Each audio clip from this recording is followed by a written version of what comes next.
Covid सूच्यौषधाभियानस्य द्वितीयं चरणं जवीयस्य गत्या प्रवर्तते। सम्प्रति यावत् 54 लक्षाधिकैककोट्यधिकजनेभ्यः कोविड सूच्यौषधं प्रदत्तं। 45तः 60 वर्षदेशीभ्यः 2 लक्षाधिकेभ्यः जनेभ्यः कोविड सूच्यौषधं प्रदत्तम्।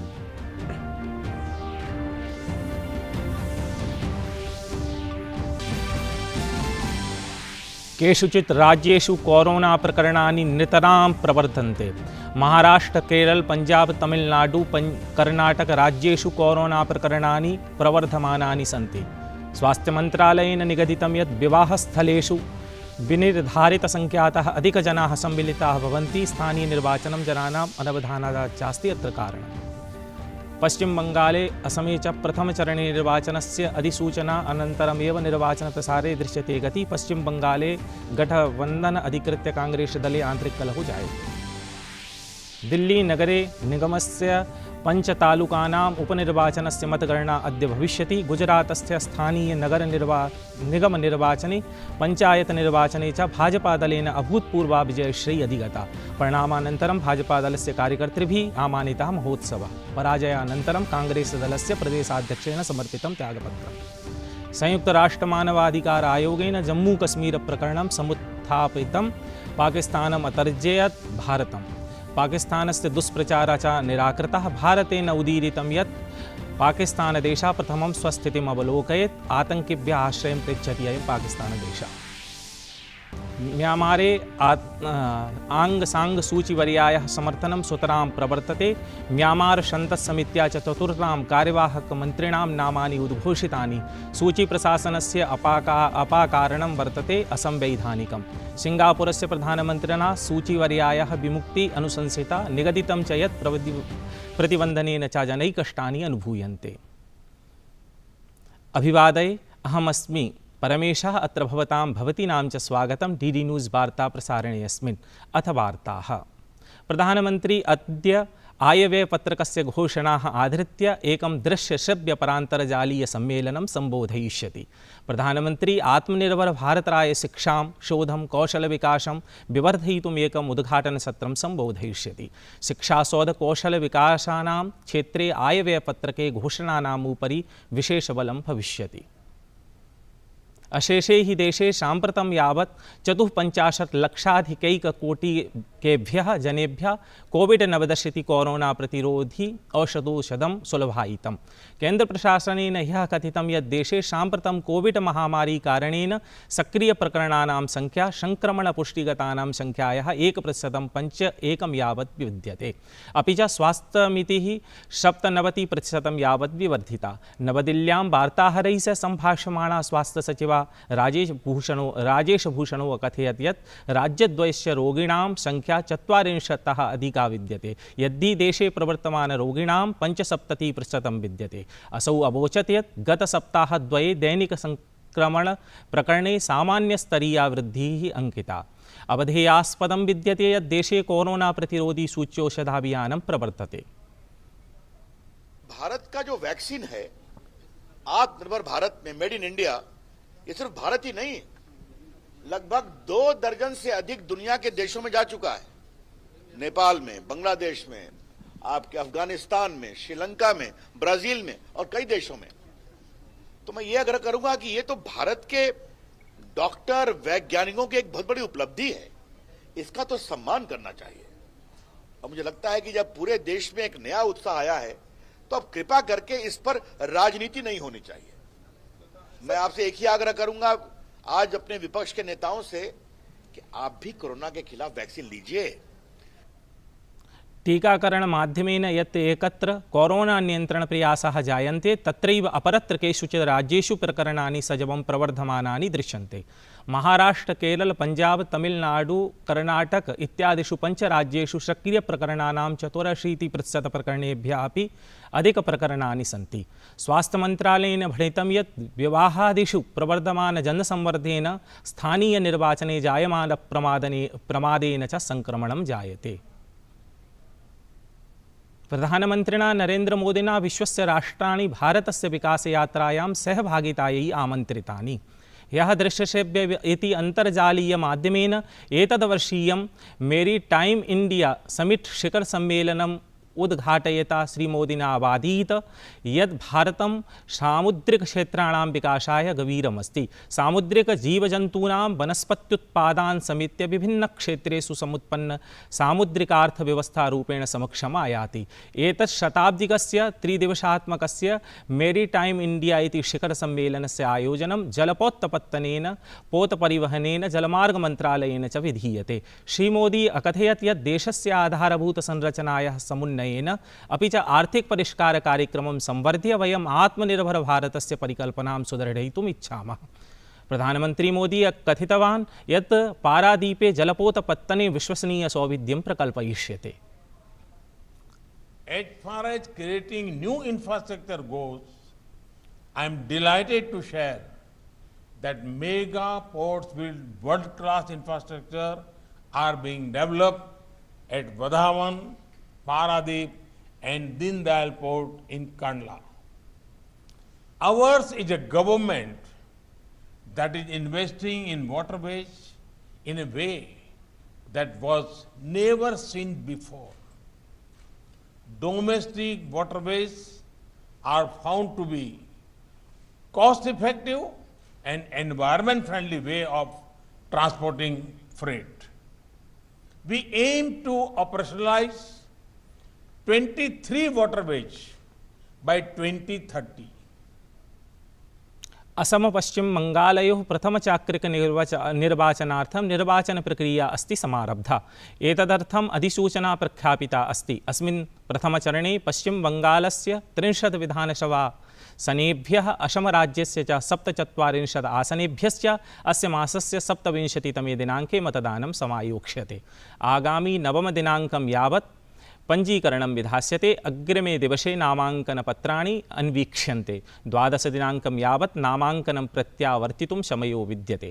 पश्चिमबङ्गालस्य अपरनिर्वाचनाधिकारिणा संजय वसुः इत्यनेन सूचितं यत् निर्वाचनार्थं समयः 6:30 वादनं यावत् विवर्धितः।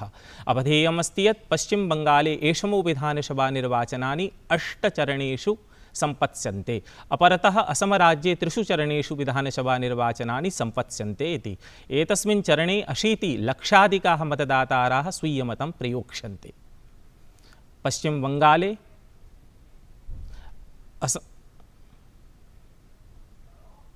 बंगाले असमे च प्रथमचरणस्य निर्वाचनम् अधिसूचनायाः परं निर्वाचनप्रसारे वेगः विवर्धितः। उत्तरप्रदेशस्य मुख्यमन्त्री भाजपादलस्य नेता योगी आदित्यनाथः मंगलवासरे बंगाले निर्वाचनजनसभां समबोधयत्।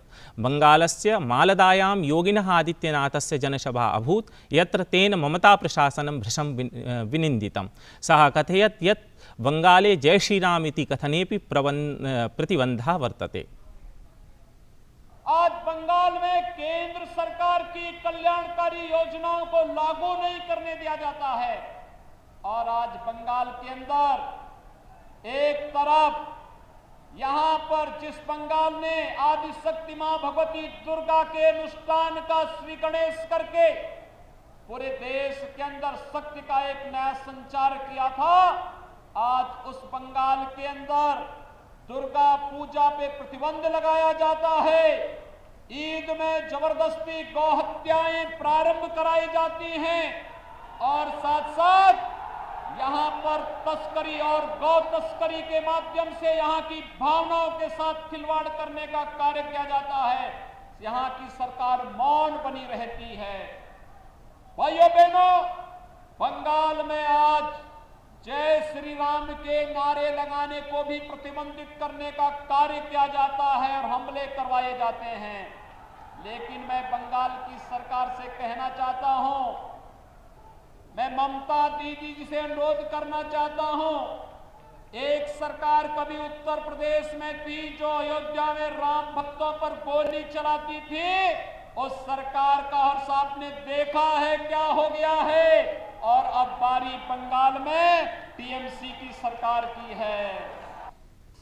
निर्वाचन आयोगेन अद्य देशस्य 5 राज्यानां निर्वाचनदिशा आरक्षकाणां व्ययपर्यवेक्षकाणां सुरक्षाधिकारिणां च उपवेशनं समाहूतम्।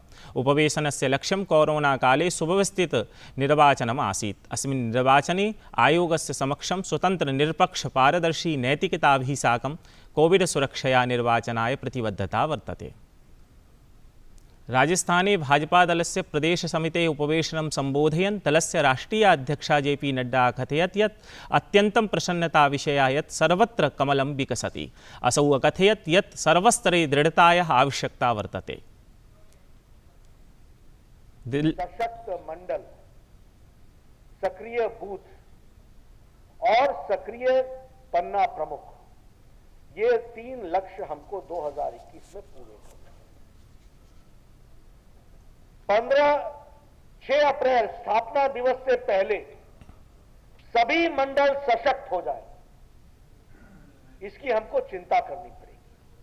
और इसलिए जब हम संगठनात्मक विषय की बातचीत करते हैं तो मैं आप सबसे निवेदन करूंगा कि आप ये रचना कीजिए, यहां इस कार्यकारिणी की बैठक के पश्चात योजन कीजिए कि कैसे सारे सशक्त मंडल हो सकते हैं और उनकी तारीख 6 अप्रैल है।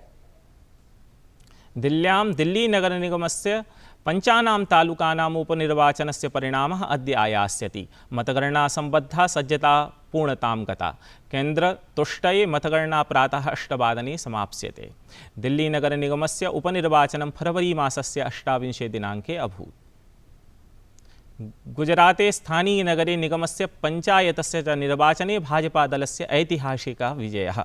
गुजराते तालुका पञ्चायते 47+47 आसन्दिकासु, जिलापञ्चायते 80+90 आसन्दिकासु, नगरपालिकायां 20+27 आसन्दिकासु च निर्वाचनम् अभूत्। भाजपादलेन तालुकापञ्चायते 33+23, जिलापञ्चायते 78+500, नगरपालिकायां 24+18% च आसन्दिकाः जिताः। काङ्ग्रेसदलेन 15-200 वर्षात् अपि अधिकस्थाने पराजयः प्राप्तः। परिणामात् परं भाजपादलकार्यकर्तृभिः उत्सवः आचरितः। मुख्यमन्त्री विजय रूपाणी विजयं प्रधानमन्त्रिणः नरेन्द्रमोदिना अमितशाहस्य च नेतृत्वविकासकार्ययोः फलम् अकथयत्। पराजयात् परं काङ्ग्रेसस्य प्रदेशाध्यक्षा अमित चावडा पदत्यागपत्रम् अदात्। भारतं कठोरतया व्यवहरत् यत् इस्लामिक संगठनाय OIC इत्यस्य नास्ति अधिकारो भारतस्य अभिन्नाङ्गस्य जम्मूकश्मीरस्य विषये किमपि टिप्पणं विधातुं। भारतं संयुक्तराष्ट्रमानवाधिकारपरिषदि स्वीयप्रत्युत्तराधिकारम् उपयुज्य अकथयत् पाकिस्तानं संयुक्तराष्ट्रद्वारा घोषितानाम् आतङ्किनां शरणस्थली समभवत्। संयुक्तराष्ट्रसुरक्षापरिषदि भारतीयाभियाने भारतस्य प्रतिनिधि पवनः वाधे अवोचत् यत् पाकिस्तानम् आतङ्किभ्यः आश्रयस्थानं कुख्यातम् विद्यते। असौ इत्यपि कथितवान् यत् इस्लामिक सहयोग संगठनाय जम्मूकश्मीरविषये टीकां कर्तुं नास्ति कोऽपि अधिकारः। We exercise our right of reply to the statements made by Pakistan and the OIC under the agenda item 2. The COVID-19 pandemic has changed the way we are conducting this session. However, Pakistan's deliberate misuse of this august forum for its malicious propaganda against India, aimed at diverting the attention of the Council from its own serious violations of human rights, has remained a constant. Madam President, the members of this Council are well aware that Pakistan has provided pensions to dreaded and listed terrorists out of state funds and has the dubious distinction of hosting the largest number of terrorists proscribed by the United Nations. We reject the reference to the Union Territory of Jammu and Kashmir in the statement of the OIC. It has no locus standi to comment on matters related to Jammu Kashmir, which is an integral and inalienable part of India. म्यांमारे विगतवर्षे नवंबर मासस्य 8 दिनाङ्के संसदे चितानां सदस्यानां समितिः देशस्य कार्यवाहकमन्त्रिणां सूचीम् अघोषयत्। म्यांमारे अद्यपि विरोधप्रदर्शनं जायते। आरक्षकबलेन मंगूले प्रदर्शनकारिणां संवर्धविच्छेदाय बलप्रयोगः कृतः। म्यांमारे फरवरी मासस्य 1 दिनाङ्कं यावत् 21 जनानां मृत्युः अभूत्। वार्ता संस्करणम् एतत् सम्पद्यते। अधुना अभिनववार्ताभिः सह पुनः उपस्थास्यामः। भूयात् तावत् मङ्गलम्।